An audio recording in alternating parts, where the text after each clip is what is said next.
Amém, meus irmãos. Graças a Deus por essa manhã na presença do Senhor. Nós estamos hoje encerrando a série de mensagens que começamos em janeiro no livro de Neemias. E eu estou muito feliz de ter chegado até aqui. 6 meses praticamente se passaram dessa caminhada. Muito a gente já tem visto Deus fazer no meio do seu povo.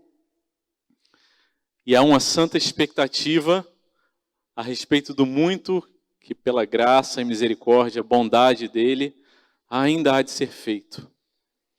Temos escutado testemunhos, temos presenciado milagres, temos visto o Senhor cuidar do seu povo nesse lugar. Essa última mensagem do livro de Neemias muito falou o meu coração durante essa semana, que como aquele responsável por preparar a mensagem, tenho tido o privilégio, e é tão bom a gente começar a preparar e ir ruminando e ouvindo e ecoando novamente aquilo que Deus tem falado em nossos corações. Essa última mensagem, ela faz parte desse último bloco de ajustes e alertas de Deus para a vida do seu povo. No livro de 2 aos Coríntios, você não precisa abrir, no final da carta de Paulo aos Coríntios, capítulo 13, versículo 5, o apóstolo Paulo diz assim: examinem-se para ver se realmente estão na fé, provem a si mesmos. Ou não reconhecem que Jesus Cristo está em vocês? Nós vemos o povo de Deus, no final do livro de Neemias, sendo desafiado, encorajado por Deus a examinar a caminhada deles com Deus. Eles têm sido desafiados a olhar, e a expressão que se repete, vi também, que se repete nesse capítulo 13, naqueles dias, percebi essas coisas, mais uma vez ela aparece nessa última porção. Esse texto que nós vamos já ler, Neemias capítulo 13, versículo 23, é o último texto narrativo da ordem cronológica do Antigo Testamento. O que vem registrado depois, Esther, Salmos, Provérbios, os profetas, são textos que eles cronologicamente estão antes ou pelo menos permeados com Neemias. É o caso do livro de Malaquias, que é um livro do profeta Malaquias, que ele está ali no mesmo tempo. Então, essa ordem cronológica de Neemias, se ele tivesse sido colocado em cronologia, ele seria o último livro do Antigo Testamento, se a gente falasse a respeito apenas do registro histórico. Então, essa é a última cena do Antigo Testamento, a luz se apaga, 400 anos se passam, e há uma expectativa da chegada do Messias em Jesus. Esse é o último registro, em termos históricos, a última cena registrada do Antigo Testamento, e eu quero convidar você a acompanhar a leitura a partir do versículo 23 do capítulo 13 de Neemias. Diz assim a palavra do Senhor. Vi também naqueles dias que judeus haviam casado com mulheres asdoditas, amonitas e moabitas. E seus filhos falavam metade das palavras na língua de Asdod ou na língua de seu respectivo povo, mas não sabiam falar a língua dos judeus. Eu os repreendi e os amaldiçoei, espanquei alguns deles e arranquei os seus cabelos. E os fiz jurar em nome de Deus, dizendo: não deem mais as suas filhas em casamento aos filhos deles, nem escolham mais as filhas deles para os seus filhos ou para vocês mesmos. Não foi por causa disso que Salomão, rei de Israel, pecou? Entre muitas nações não havia rei semelhante a ele. Era amado por seu Deus, e Deus o colocou como rei sobre todo Israel. Mas as mulheres estrangeiras o fizeram cair no pecado.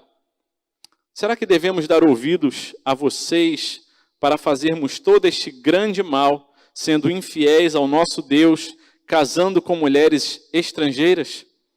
Um dos filhos de Joiada, filho do sumo sacerdote Eliasibe, era genro de Sambalate, o horonita. Por isso eu o expulsei da minha presença.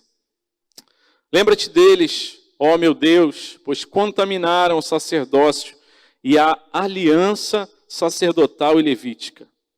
Assim, eu os purifiquei de tudo que era estrangeiro e organizei o serviço dos sacerdotes e dos levitas, cada um na sua função.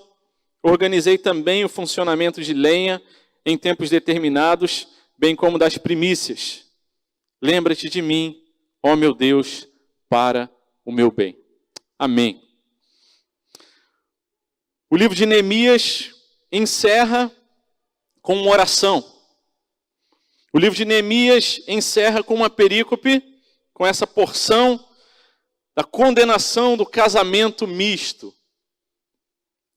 Não seria o final que eu escreveria para esse livro. Eu gostaria que a gente pudesse ver um registro de um povo triunfante, de um povo que foi restaurado por Deus e um povo que já tinha chegado em um nível espiritual, que já poderia estar pronto para o céu. Mas essa não é a nossa realidade enquanto seres humanos pecadores, de corações duros, que precisam dia após dia da graça, da misericórdia e do amor de Deus.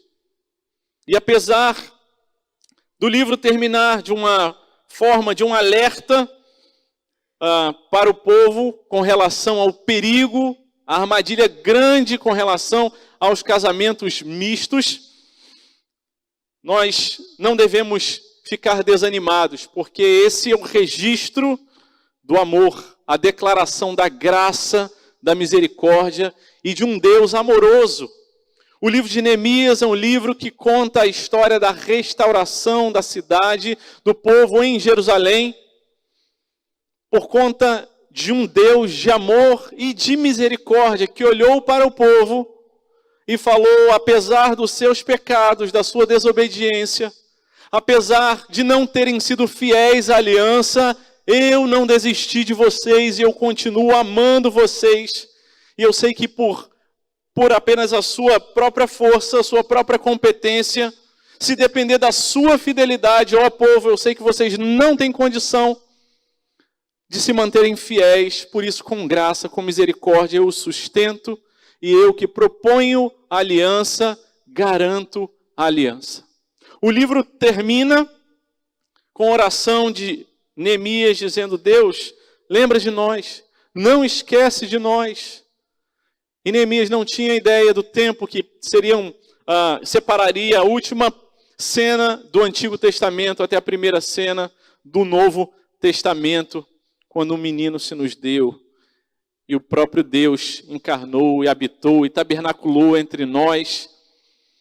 E há de nos levar não para uma cidade com muros construídos por mãos humanas, uma cidade que pode ser destruída, mas há de nos levar para a cidade celestial. Até que ele venha, nós esperamos, e assim também o povo esperava. E enquanto eles caminhavam e viviam nessa realidade, eles precisavam ser alertados por Deus, ajustes precisavam ser feitos, e essa também é a nossa realidade. Deus nos alcançou, nos restaurou individualmente, como famílias, como igreja. Nos deu a graça, o privilégio, a alegria de sermos restaurados, de sermos trazidos de volta à presença dEle, de nos colocar no centro da vontade dEle e ajustar a nossa vida para aquilo que nós fomos feitos, glorificar, adorar e bendizer o nome dEle. Essa é a história do livro de Neemias. Essa é a nossa história de vida. Para isso, nós fomos alcançados, criados, salvos pelo Senhor, para glorificar a Ele. Mas ainda estamos neste momento em que já fomos salvos, mas ainda não fomos glorificados. Estamos nesse capítulo da história da humanidade, da redenção, em que o povo é alcançado pela graça, pela misericórdia, mas ainda caminha com suas mazelas, com seus pecados, com suas fraquezas, mas chegará o tempo em que uma nova cidade, a nova Jerusalém, espera por nós. E lá está a nossa esperança, nesse Senhor Jesus bondoso, Salvador, o caminho que leva os do caminho até a presença dele. Mas enquanto andamos, peregrinos nesse mundo, enquanto caminhamos com os nossos sofrimentos e as nossas lutas, nós precisamos dia após dia dos ajustes, alertas, da graça e misericórdia de Deus para as nossas vidas, assim como o povo em Jerusalém. Esse texto que nós acabamos de ler é o último alerta registrado a respeito do perigo grande que o povo sofria, estava sujeito, exposto. Quando Neemias repete a expressão, vi também, mais uma vez, essa expressão que aparece ali no capítulo 13, no versículo 1, naquele dia. Depois, no versículo 7, então soube. E depois, no versículo 10, eu também fiquei sabendo. Versículo 15, naqueles dias. O povo havia sido restaurado, mas a sua vida espiritual ainda precisava de redenção. O seu coração precisava ser convertido, restaurado e transformado. E por isso, mais uma vez, ele repete a expressão, vi também naqueles dias. Que os homens estavam fazendo uma coisa terrível diante do Senhor, diz a palavra de Deus, que haviam judeus, homens do povo de Deus, que tinham se casado com mulheres asdoditas, amonitas e moabitas. Povos aos quais Deus falou, não contraiam casamento, não façam aliança com eles. E os seus filhos, eles falavam metade das palavras na língua de Asdod ou na língua de seu respectivo povo, mas não sabiam falar a língua dos judeus. Eles estavam perdendo a sua identidade. Algumas palavras eles falavam na língua dos moabitas, asdoditas, dos outros povos, do seu respectivo povo, mas já não estavam sendo ensinados a língua do povo de Deus. E a identidade deles estava sendo perdida por causa daqueles casamentos que haviam sido proibidos por Deus. E Neemias, na sua humanidade, tenta resolver as coisas da sua forma e diz que ele os repreendeu, amaldiçoou e espancou alguns deles e arrancou os seus cabelos. Ele olhou para aquilo dali e falou, gente, o que vocês estão fazendo é muito ruim e desagrada a Deus. E não, essa não é uma inspiração para a nossa liderança, para que a gente faça as mesmas coisas, mas há uma angústia no nosso coração quando a gente vê o povo de Deus se afastando, se desviando, e muitas vezes isso é o que dá vontade da gente fazer, querer resolver as coisas na nossa própria força, mas não é isso que Deus nos ensina. Mas foi assim que Neemias, ele expressou o sentimento dele. Ele queria alertar o povo e certamente ele perdeu a mão. Não é assim que a gente resolve as coisas. Não é na nossa força, mas é o Espírito Santo de Deus quem converte, quem convence. Mas Neemias se expressou assim, era um homem pecador que perdia o ponto, perdia a paciência e chegou a espancar e arrancar os cabelos das pessoas. E nós falamos, Senhor, tem misericórdia, porque muitas vezes era isso que eu precisava mesmo. Quem sabe assim o meu duro coração ia ser modificado, mas Senhor, tem misericórdia de nós. E ele segue dizendo aos filhos jurar, em nome de Deus, dizendo, não deem mais as suas filhas em casamento, parem com isso. Essas mulheres que vocês estão casando com elas de outro povo, elas vão fazer vocês se afastarem de Deus. Vocês vão acabar pegando os costumes e a cultura dela, e isso vai acontecer como já aconteceu antes. E diz a palavra de Deus, não foi por causa disso que Salomão, o rei de Israel, pecou. Porque ele, apesar de ter sido um homem de tanta sabedoria, um homem com tanta riqueza, no final da vida de Salomão, é registrado ali os casamentos mistos e como as mulheres de outros povos com as quais ele casou, os desviaram da presença e da obediência de Deus. Mas apesar disso, a palavra do Senhor registra que ele era amado por seu Deus, porque Deus conhece o nosso coração e sabe como é a tendência natural dele, do nosso coração nos desviarmos dele. E se não nos desviamos, se perseveramos, se continuamos no caminho, não é por causa dos nossos próprios méritos, mas por causa do mérito de Jesus, da graça e misericórdia que nos alcançou e que nos sustenta. E se nós perseveramos, não podemos bater no peito e dizer, olha como eu sou bom. Não. Mas nós precisamos bater no peito e falar, Senhor, tem misericórdia de mim, pecador. Olha para o meu Deus, como Ele é bom, como Ele é misericordioso e como eu sou tão amado por Ele. Eu sou muito pior do que aquilo que eu acho que eu sou. E o meu Deus é muito mais amoroso, gracioso, bondoso do que aquilo que eu possa compreender com o meu raciocínio humano. Salomão era amado por seu Deus e Deus colocou como rei sobre todo Israel.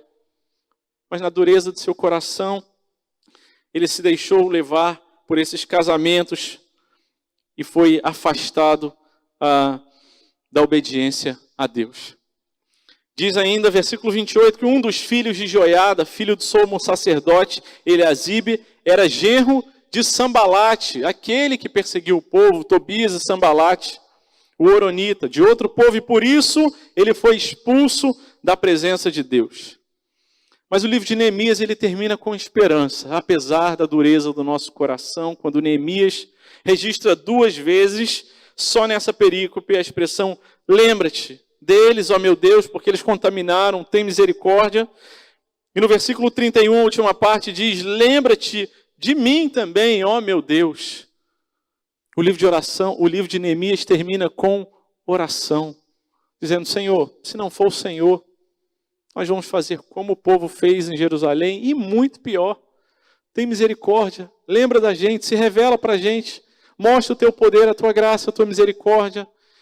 E nós louvamos ao Senhor, porque esse amor, essa misericórdia, essa plena revelação, já foi manifesta na cruz do Calvário, por Cristo Jesus. E hoje nós lembramos desse sacrifício. E hoje nós podemos nos alegrar e celebrar, porque Ele se lembra de cada um de nós. Deus traz alertas para a vida do seu povo no livro de Neemias. Traz também para mim e para você alertas. Para a nossa igreja, para o nosso tempo. Para esse momento da nossa igreja, de passados 6 meses dessa nova fase, do agir de Deus, da agenda de Deus, em que nós precisamos olhar para trás e falar, Senhor, tem misericórdia. A gente só vai continuar caminhando, a gente só tem condição de dar mais um passo se o Senhor estiver à frente, se a tua nuvem for à frente, se a tua coluna de fogo nos dirigir e o teu Espírito Santo nos sustentar, nós não conseguimos sozinhos. Tem misericórdia de nós. E Deus fala, meus filhos amados, se eu faço ajustes, se eu faço alertas, é porque eu os amo. É porque eu estou declarando o meu profundo amor. Deus cuida daqueles que Ele ama, daquele que Ele salvou. E parte desse cuidado é nos alertando e falando, fiquem atentos.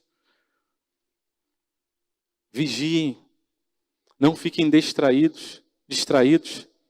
E saibam que com a graça, com a misericórdia, com a força que eu hei de dar, a sensibilidade, vocês vão ter condições de continuar caminhando. Alertas de Deus para a vida do seu povo. Versículo 23, mais uma vez eu quero ler com você, a palavra de Deus diz,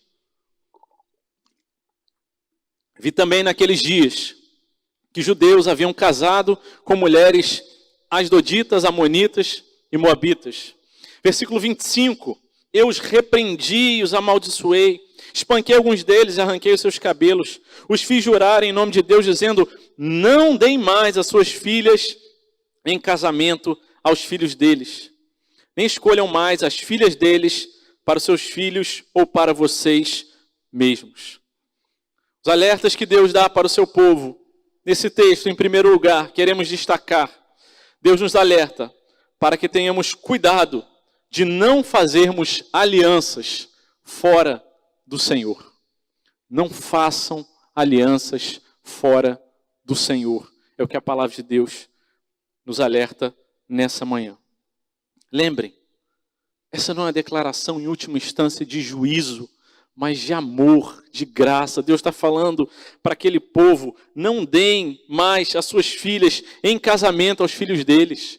Não façam alianças. Não entreguem o coração de vocês para elas. Porque esse vínculo de casamento é o vínculo mais forte a ser estabelecido, essa associação vai influenciar a vida de vocês. As suas esposas, elas vão trazer os costumes de fora, se elas não forem de dentro, se elas não tiverem também aliança com o Senhor, se não for do povo do Senhor. E lembrem, não se trata de uma discriminação de ordem étnica, porque é outro povo, outra nação, mas é uma diferenciação e um alerta de Deus em termos de fé. Elas creem em outra coisa. Essas mulheres não servem, não creem, não adoram o Deus de Israel, o Deus verdadeiro. Elas têm os seus deuses. E quando vocês se casarem, elas vão trazer esses deuses. E elas vão influenciar vocês. É uma aliança que vocês estão fazendo com esse outro povo através dos casamentos. Não se enganem. Isso vai ser cilada e armadilha para vocês. É o que o povo estava escutando da parte de Deus. Isso não significa dizer que o povo não tinha nenhum tipo de contato com outros povos. Eles tinham. Eles faziam negócios. O próprio livro de Neemias fala sobre como eles faziam esses negócios às portas da cidade. E como Deus os orientou, os alertou para que não fizessem esses negócios aos sábados, o sábado do Senhor. Mas nos outros dias eles tinham algum grau de relacionamento. Mas quando falam em casamento, estão falando de alguma coisa mais profunda, um pacto, uma aliança perene, que ia influenciar de tal maneira a vida daqueles homens, daquelas famílias, que iam levar eles à desobediência e a se afastar de Deus. E por isso ele traz o exemplo e a lembrança a respeito do que aconteceu com Salomão.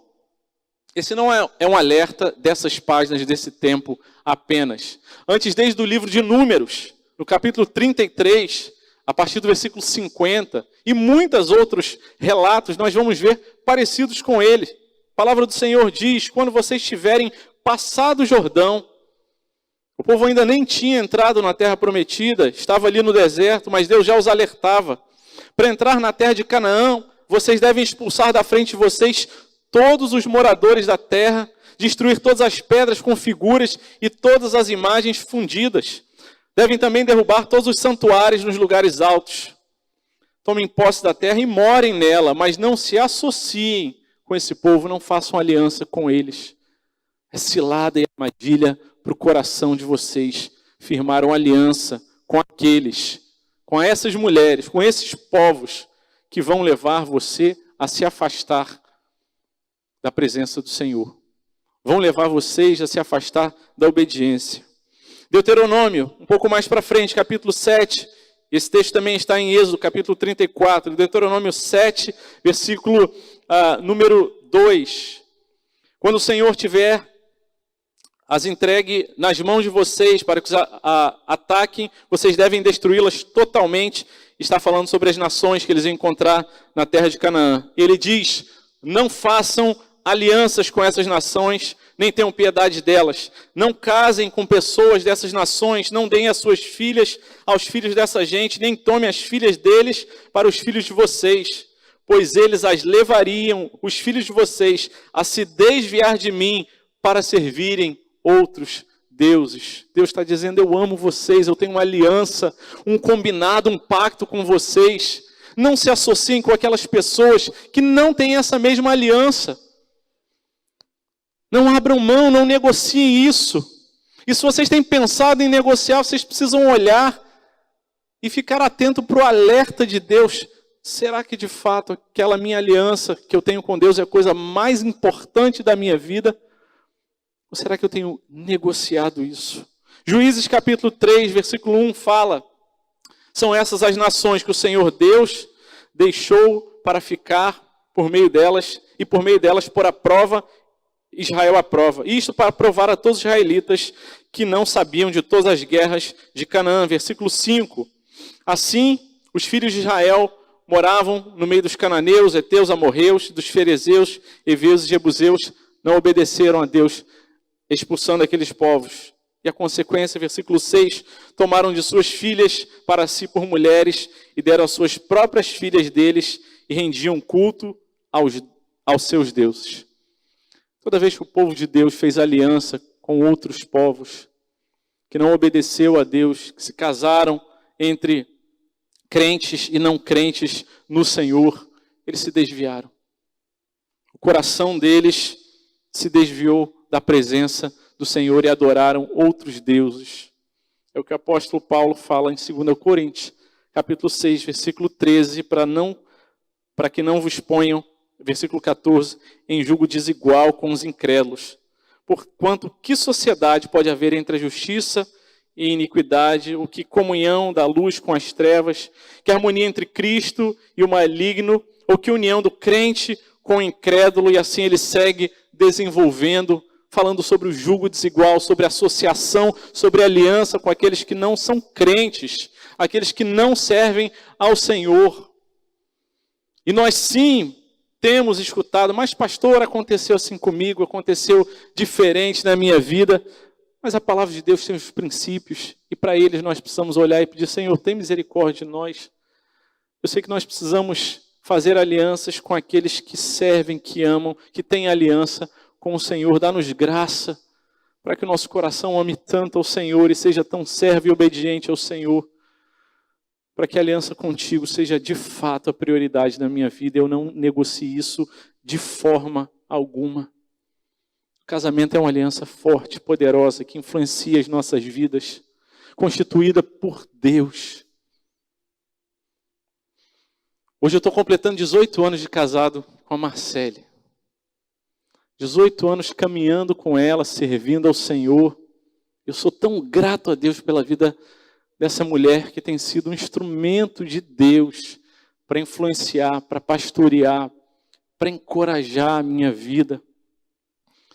E nós sabemos que tivemos dias tão felizes, mas dias tão difíceis, em que caminhávamos juntos, mas dias que a gente também caminhava um contra o outro.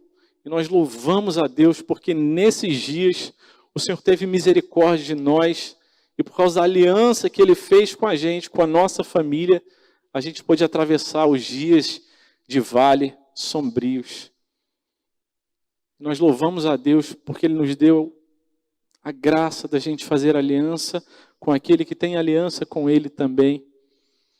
E nós louvamos a Deus porque, apesar do mundo falar que o casamento vai se desgastando com o tempo e vai perdendo a alegria, depois de 18 anos, eu amo mais ainda do que eu amava no primeiro dia. E eu sei que isso influencia tanto o meu coração, a convivência com ela. Porque é isso que Deus quer para as nossas vidas, nessa aliança, que a gente fortaleça um ao outro, e seja bênção um na família, na vida do outro. E se um dos dois não servisse ao Senhor, que grande desafio nós estaríamos enfrentando, nós sabemos disso. Já enfrentamos grandes desafios, os dois servindo ao Senhor. Que desafios ainda maiores nós estaríamos enfrentando. O Senhor comparou a igreja com a sua noiva. Efésios capítulo 5, versículo 25, fala para o marido amar a esposa como Cristo amou a igreja e se entregou por ela. Em Apocalipse 21, 2, 22, 17, fala também sobre essa comparação. Que Deus escolheu essa comparação, essa metáfora para falar, olha, o vínculo mais significativo, mais importante, relevante e profundo que existe na humanidade é o vínculo de casamento. E é esse vínculo, esse tipo de vínculo que eu escolhi como comparação para dizer como eu amo a igreja. Eu quero dizer para vocês, não façam alianças fora do Senhor, com aqueles que não têm aliança com o Senhor. Isso vai afastar vocês. Foi isso que o povo de Deus ouviu ali. Não deem mais as suas filhas em casamento aos filhos deles. O Senhor tem misericórdia das nossas vidas, de momentos que talvez tomamos decisões fora da vontade de Deus, e que já fizemos, estabelecemos essas alianças, e Deus não fala, se separem, não. Ele não fala isso. Continue firme. Vamos continuar orando para que Deus dê graça. Mas se você ainda não fez, se você tem esse desafio, essa decisão a ser tomada na sua vida, tome no Senhor. Não faça aliança fora do Senhor, nem de casamento, nem qualquer outra aliança na nossa vida fora do Senhor. Sim, há convivência, há relacionamentos, mas a aliança tem uma profundidade e um aspecto ainda mais profundo, de caráter permanente, eterno. E o Senhor fala, não se associem com aqueles que não estão aliançados comigo também, para que vocês não caiam na perigosa armadilha de se afastar da minha presença por conta dessas influências. Quisera nós que fosse suficiente a gente falar numa fórmula de bolo, numa receita, numa prescrição, dizendo, olha, case com um crente, tudo vai dar certo. Não é assim. Nós sabemos que grandes são os desafios. O apóstolo Paulo fala em 1 Coríntios, capítulo 5, versículo 11, diz assim, mas agora vos escrevo que não vos associeis com alguém que, dizendo-se irmão, for impuro, ou avarento, ou idólatra, ou maldizente, beberrão, roubador, com esse tal, nem ainda comais. Se tem gente na igreja que se declara crente, que é professo da sua fé em Cristo Jesus, mas não vive como crente, não faça aliança com ele também, não. Isso que a palavra de Deus diz, olha, o meu padrão, o meu princípio é esse. Alianças, pactos, apenas com aqueles que servem ao Senhor. E Deus honra quando nós firmamos isso em nosso coração. E nós podemos caminhar assim, não na nossa força, não na nossa competência, por causa da aliança que foi feita por nós. Lucas 22, 20, do mesmo modo. Depois da ceia, Jesus pegou o cálice e disse, esse cálice é a nova aliança no meu sangue derramado por vocês. É a aliança perfeita. É a aliança que nos dá a condição de escolhermos, de acordo com a vontade de Deus, sermos dirigidos para nos aliançarmos com aqueles no Senhor, com aqueles que têm aliança também com o Senhor. O Senhor nos tem dado o privilégio de caminhar na presença dEle.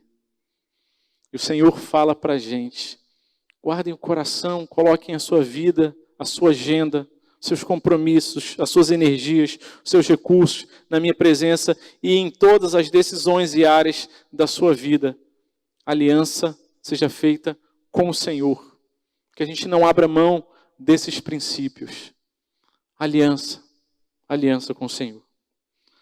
A palavra do Senhor segue dizendo, e ali no versículo 24 eu quero ler novamente com você, a palavra do Senhor diz, os seus filhos falavam metade das palavras na língua de Asdod ou na língua do seu respectivo povo, mas não sabiam falar a língua dos judeus. Esse versículo ele tem algumas traduções possíveis, e a Nova Almeida atualizada, essa que nós temos usado, ela deixa a gente com alguma dificuldade, porque diz, seus filhos falavam metade das palavras, só as primeiras sílabas falavam numa língua e as últimas sílabas em outra língua, ou metade do vocabulário era em uma palavra, era em um idioma e a outra metade nas outras. Ou alguns falavam numa língua, outros falavam nas outras. Mas a última parte do versículo ela tem boas traduções e ajuda a gente a entender que diz que eles não sabiam falar a língua dos judeus. Sim, havia uma mistura ali de línguas do povo de Deus com os outros povos, e as traduções são harmônicas e tranquilas com relação a isso. Diz que o que estava acontecendo era um fenômeno de mistura cultural e linguística a partir daqueles casamentos que já haviam sido feitos. O homem do povo de Deus, um judeu, se casava com uma mulher moabita ou com uma amonita, asdodita, e ela vinha falando a sua própria língua e ensinava os filhos ficavam naquele bilinguismo, falando 2 idiomas, mas junto com a língua que vinha, eles se conformava também a essa nova cultura. Deus nos deu o privilégio de fazer um curso de linguística. Temos aí uma formação na área de linguística também, indo para o campo missionário, foi nos recomendado. E temos essa formação na área de linguística. Passamos ali um ano em Brasília estudando e aprendemos muito de técnica. Nós aprendemos no curso de linguística missionária que nós fizemos, como aprender uma língua sem que você tenha um curso formal. Chegando no campo missionário, a gente foi trabalhar com o povo tucano, e você não tem um curso de tucano onde você pode se matricular, então você precisa aprender sem ter um ensino formal. E aí a gente aprendeu muitas técnicas, mas talvez uma das coisas mais importantes que nós aprendemos naquele curso é que a língua é uma das expressões mais profundas e significativas da cultura de um povo. Um povo, uma comunidade, uma etnia que se reúne e tem uma língua bem forte, em que as crianças ainda falam a língua, mostra que a vitalidade linguística e cultural daquele povo está muito forte.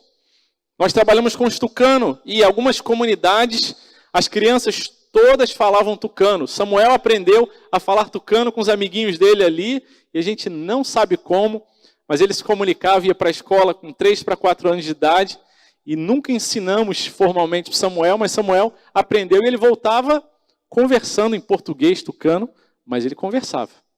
Outras etnias, ou às vezes até a mesma etnia tucano, em outras comunidades, as crianças já não queriam falar a língua tucano. Falavam só português. A gente ouvia as crianças brincando e falando ali nas brincadeiras em português.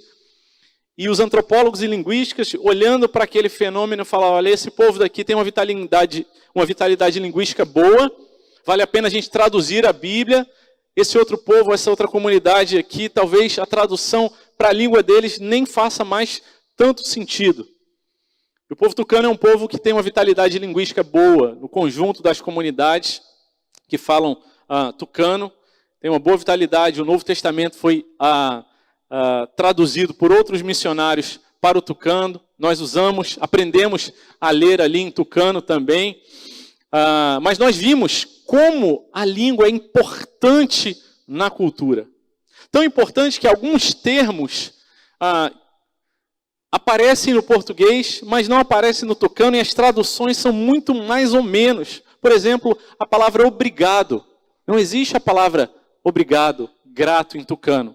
No máximo, o que acontece é a pessoa falar em tucano, que quer dizer, na prática, tá bom, tudo bem. E serve também para, essa pessoa é bonita, é boa. E serve para várias coisas, mas a noção de gratidão, de obrigado na língua e na cultura, ela não é marcada pela língua e nem pelas atitudes deles.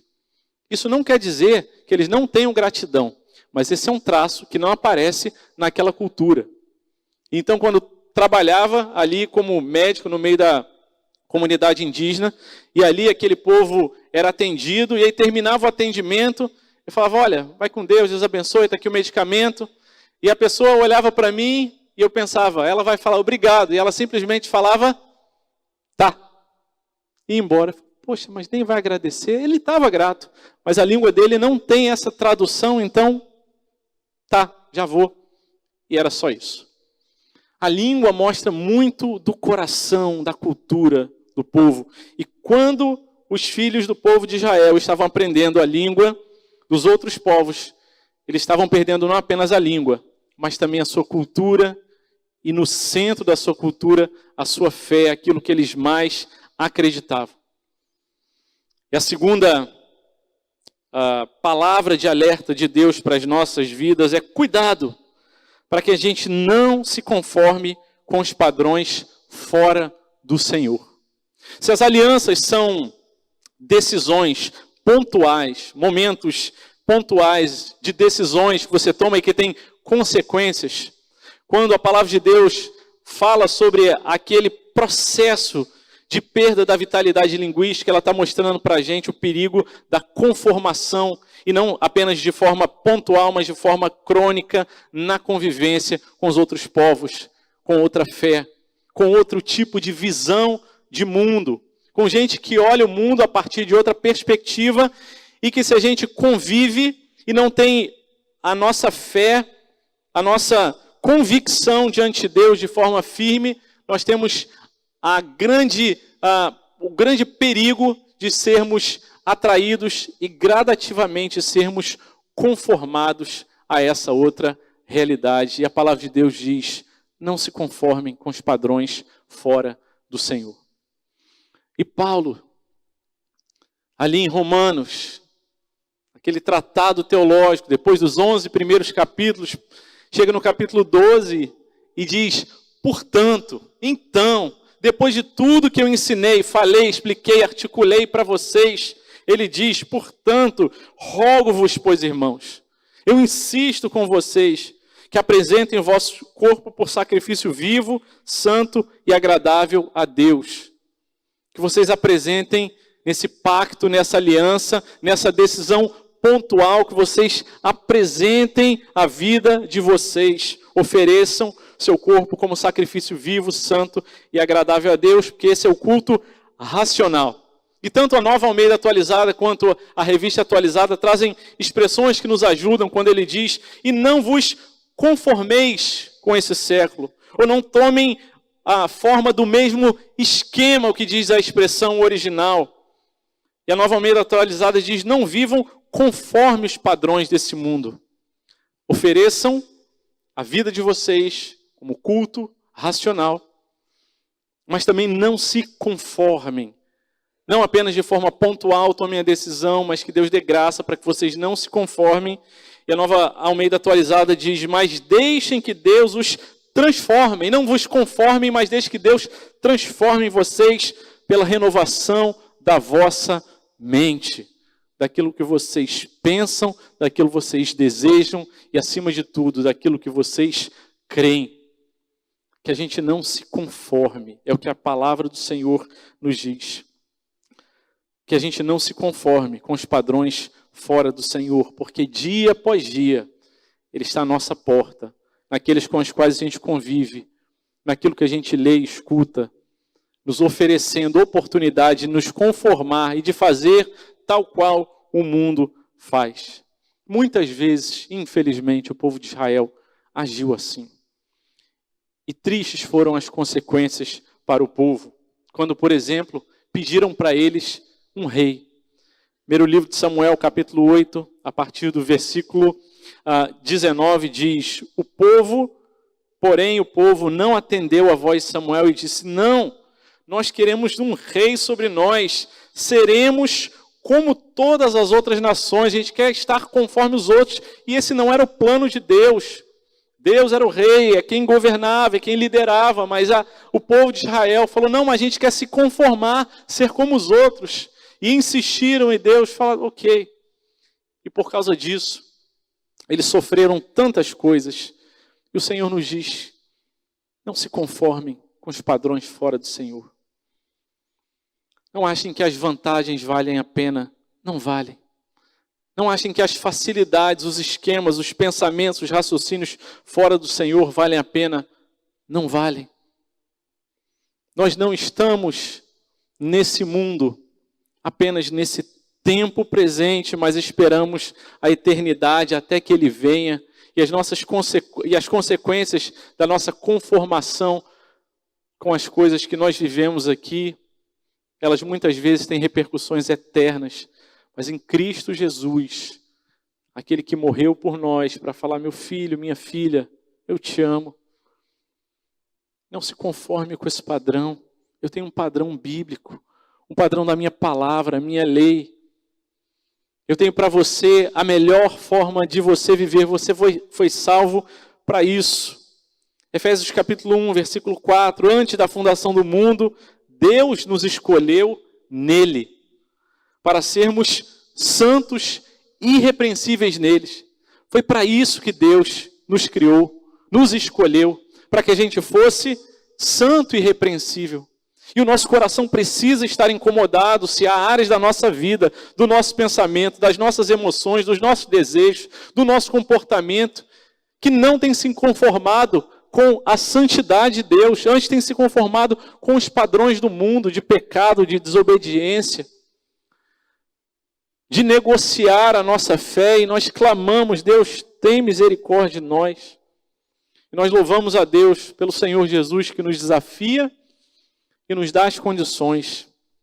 Quando pregando ali no Sermão do Monte, Mateus capítulo 5, a partir do versículo 43, diz: vocês ouviram o que foi dito, ame o seu próximo e odeie o seu inimigo. E esse era o costume de acrescentar esse odeio o seu inimigo, porque a palavra de Deus não diz isso, mas Jesus fala: olha, vocês ouviram que as pessoas têm falado, ame o seu próximo, e eles têm conformado, têm tentado conformar as coisas de Deus e odeie seu inimigo. Mas Jesus diz: eu, porém, lhe digo, não se conformem com o mundo, não odeiem os seus inimigos. Eu, porém, lhes digo, amem os seus inimigos e orem pelos que perseguem vocês. Não se conformem, não paguem o mal com o mal.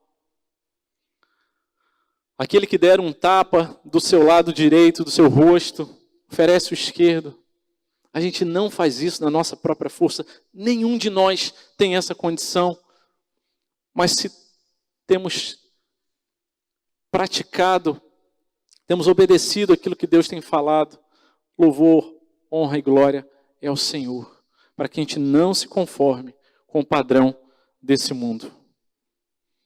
Se ligados à videira verdadeira, se tendo sido alcançados de fato pela graça, sempre precisará haver incômodo no nosso coração, se em alguma área da nossa vida a gente tem pago o mal com o mal, odiado os nossos inimigos, não perdoado aqueles que nos perseguem, não orado por aqueles que fazem o mal conosco, não liberado o perdão, se a gente tem julgado o nosso irmão, falado mal dos outros, e nós clamamos ao Senhor: tem misericórdia, Senhor, para que eu não me conforme, para que, ligado à videira verdadeira, o Senhor me dê graça de ser renovado e dar frutos que glorifiquem o teu nome. O texto conclui a última parte desse livro de Neemias com a oração de Neemias. A palavra do Senhor diz no versículo 29 e também na última parte do versículo 31, lembra-te deles, ó meu Deus, eles contaminaram o sacerdócio e a aliança sacerdotal e levítica. E a última parte do versículo 31 diz: lembra-te de mim, ó meu Deus, para o meu bem. E o último alerta, que é também uma palavra de graça, misericórdia, amor de Deus para as nossas vidas, é: desfrutem da bênção, da graça, da oração. Não esqueçam disso. O livro de Neemias, intencionalmente, não aleatoriamente, de forma proposital, registra 11 relatos de oração de Neemias. Quando ele escuta a respeito das notícias, no capítulo 1, ele se prostra diante do Deus dos céus, confessa o seu pecado, confessa o pecado do povo, reconhece a grandeza e o poder de Deus e pede misericórdia. Se humilha e se quebranta na presença de Deus. Ora ao Senhor, chora, jejua.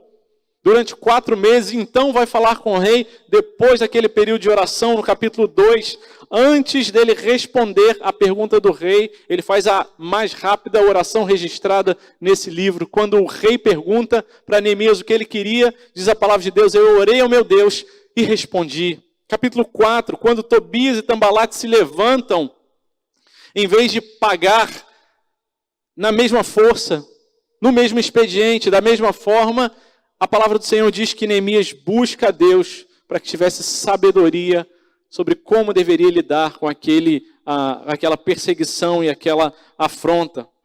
Capítulo 5, Deus conduz Neemias, e Neemias ora pelo sustento do povo. Deus, tem misericórdia para que o povo possa ter sustento para continuar caminhando e construindo. Capítulo 6, quando Neemias recebe uma carta acusando ele injustamente, em vez de ele se levantar e dar uma declaração pública e se manifestar, ele ora a Deus e se quebranta diante de Deus. Capítulo 9, a maior oração registrada, uma oração de confissão no livro de Neemias, a maior oração registrada nesse livro. Ele confessa o pecado, ele ora confessando, dizendo: nós erramos, nossos pais erramos, nós temos desobedecido ao Senhor. Capítulo 13, são então registradas essas últimas orações. Neemias ora pela restauração da manutenção dos levitas, pela restauração da observância do sábado, para que Deus tivesse misericórdia por conta da quebra da aliança do sacerdócio, e entrega tudo aquilo que ele havia feito a Deus. E interessante, o livro de Neemias, nas suas primeiras orações, começa dizendo: ó Deus, meu Deus. E no final, ele diz: ó Deus dos céus, perdão, e ele termina dizendo: meu Deus. Quando a gente vai olhando as orações de Neemias, a nítida impressão que a gente tem é que Neemias parece que conhecia Deus de longe, como Jó, que conhecia Deus de ouvir falar, e depois de ter passado por aquilo ali, ele continua reconhecendo ao Deus dos céus, mas os últimos registros são de: ó meu Deus, um avanço de intimidade, de conhecimento da parte de Deus. Que Deus nos dê graça para que a gente não despreze o santo benefício e bênção da oração nas nossas vidas. Precisamos de oração. Crente sem oração não é crente. A gente não pode continuar caminhando, vivendo a nossa vida sem dedicar a Deus tempo intencional de oração. Que Deus nos incomode com essa palavra. Senhor, tem misericórdia. Se eu amo o Senhor, se eu amo a sua palavra, tem misericórdia que meu coração tem estado tão frio tantas vezes, que eu dedico pouquíssimo tempo ao Senhor. Eu peço: Deus, tem misericórdia da minha vida. Todos nós precisamos orar mais. Nós podemos ensinar muito, nós podemos ter muito conhecimento, nós podemos ajudar muitas pessoas, mas até aí a gente nada se diferencia de outros órgãos, outras instituições. Mas a marca da igreja é vida de oração. Mas não se enganem, oração não é natural. A nossa carne não gosta de orar. Aliás, a nossa carne odeia orar. É luta, é dificuldade.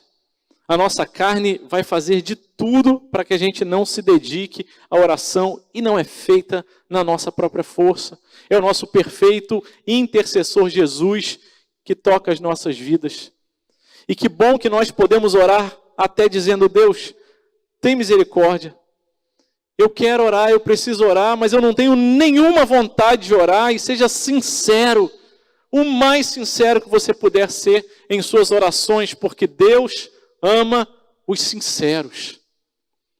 A obra de Deus, que tem consequências e ecoa eternamente, os avivamentos, os grandes avivamentos, todos estão ligados à intensa dedicação em oração, à intimidade com Deus. E tantos homens de Deus registraram suas orações, tem testemunho a respeito deles, de homens de oração, de igrejas que se comprometeram com oração, e nós precisamos da graça e da misericórdia de Deus. A nossa carne não gosta disso. Que Deus possa nos ajudar a mortificar a nossa carne, para que o Espírito ele seja vivificado, que o Senhor vivifique a nossa vida espiritual, e assim a gente possa ter uma vida de oração, de prioridade. Saiba, você não vai ter vontade de orar. Eu não vou ter vontade de orar, a não ser que Deus nos toque. Por isso precisamos nos humilhar e falar: Senhor, tem misericórdia de mim.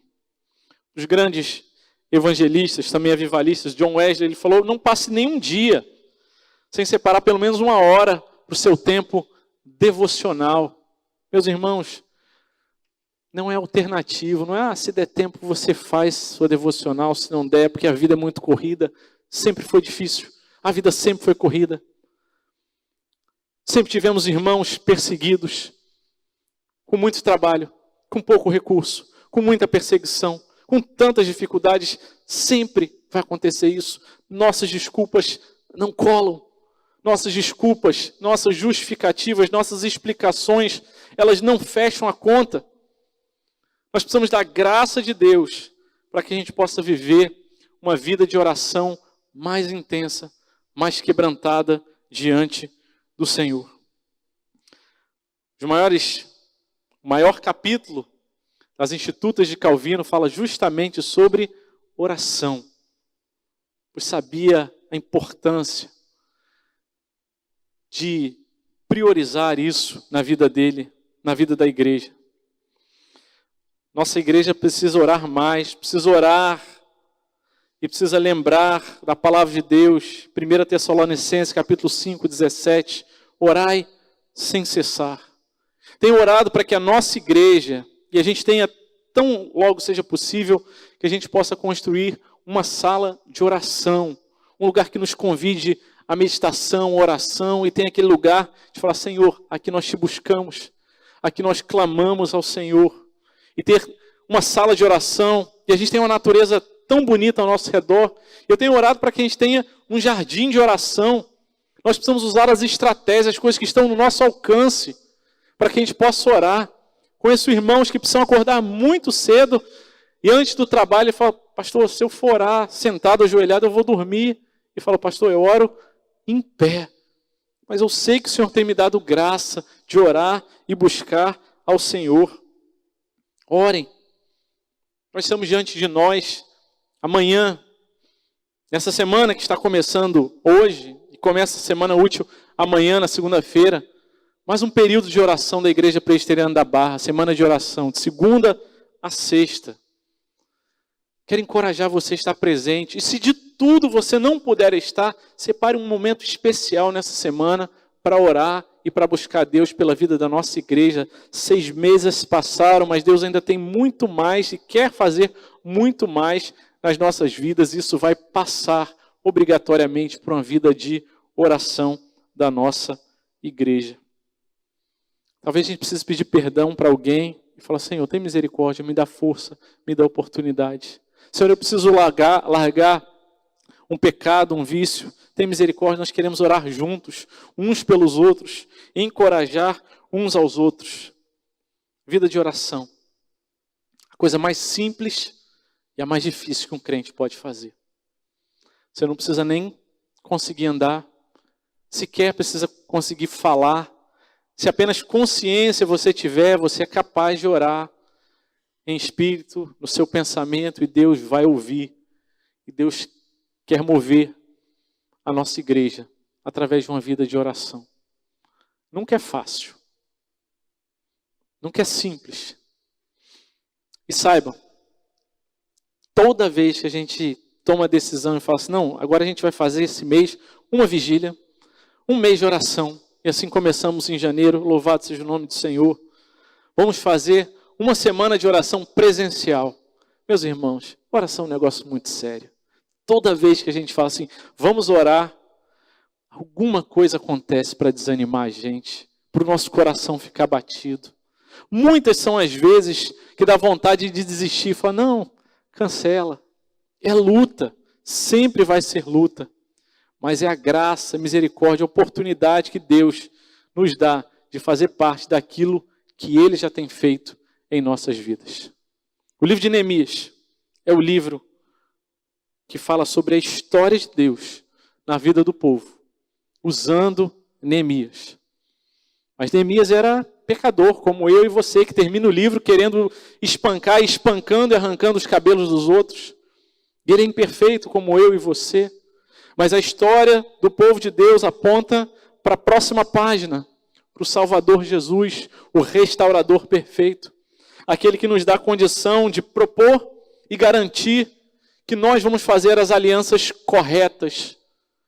E nós louvamos a Deus, porque no sangue dele derramado no Calvário, na cruz, naquilo que já foi conquistado para nós, nós podemos desfrutar dessa bênção de fazer alianças dentro do Senhor, de acordo com aquilo que o Senhor fez.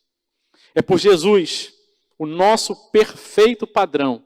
Neemias não é o nosso perfeito padrão. E embora tenha muitas coisas que possam nos inspirar, ele é pecador igual eu e você. Mas Jesus é o nosso perfeito padrão e a Ele devemos nos conformar. É com Ele que precisamos nos comparar e falar, Senhor, eu quero ser como o Senhor, santo. Me ajuda e opera isso na minha vida. E Senhor Jesus é o nosso perfeito intercessor. Ele quem vai nos dar graça para que a nossa vida de oração não seja mais fria, tímida, fraca, pálida, mas que Ele ateie fogo em nossos corações, para que a nossa igreja venha a ser uma igreja quebrantada diante de Deus, uma igreja que prioriza a oração, uma igreja que não abre mão, uma igreja que não mais olha para a oração e pensa, mas esse pastor ora demais, mas eu tenho tantas coisas para fazer, Senhor, dá-nos a graça para que nunca mais a gente tenha a dinâmica de dizer, eu já fiz todas as coisas, e não me resta mais nada a não ser orar. Que o Senhor nos dê graça, o Senhor Jesus, para que a gente possa inverter isso e falar, Senhor, tem problema, tem dificuldade, mas a primeira coisa que eu vou fazer é me quebrantar aos teus pés. Muitas vezes a gente não vai nem saber o que dizer, como dizer, o que pedir. A gente só vai chorar. A gente só vai gemer. A gente só vai se incomodar ali e convulsionar e falar, Senhor, tem misericórdia. Que o Senhor há de operar. O Espírito Santo, com gemidos inexprimíveis, já tem feito. Eu creio que há de fazer muito mais. Que Deus nos guarde. Que Deus nos dê a graça de tudo que nós meditamos, ouvimos da parte de Deus. Que Ele tenha misericórdia de nós para que caia em corações que vão dar frutos para a glória dEle. Quero convidar você a fechar os seus olhos e abaixar a sua cabeça e orar mais uma vez nessa manhã, em nome de Jesus.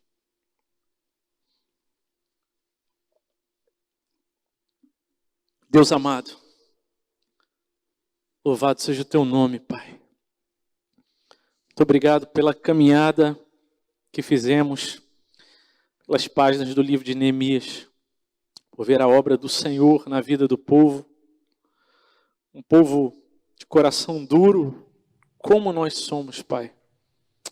Oh Deus, tem misericórdia, socorre a cada um de nós, ajuda-nos, Senhor, em nome de Jesus, a não sermos apenas ouvintes, mas sermos também praticantes da Tua palavra, Deus.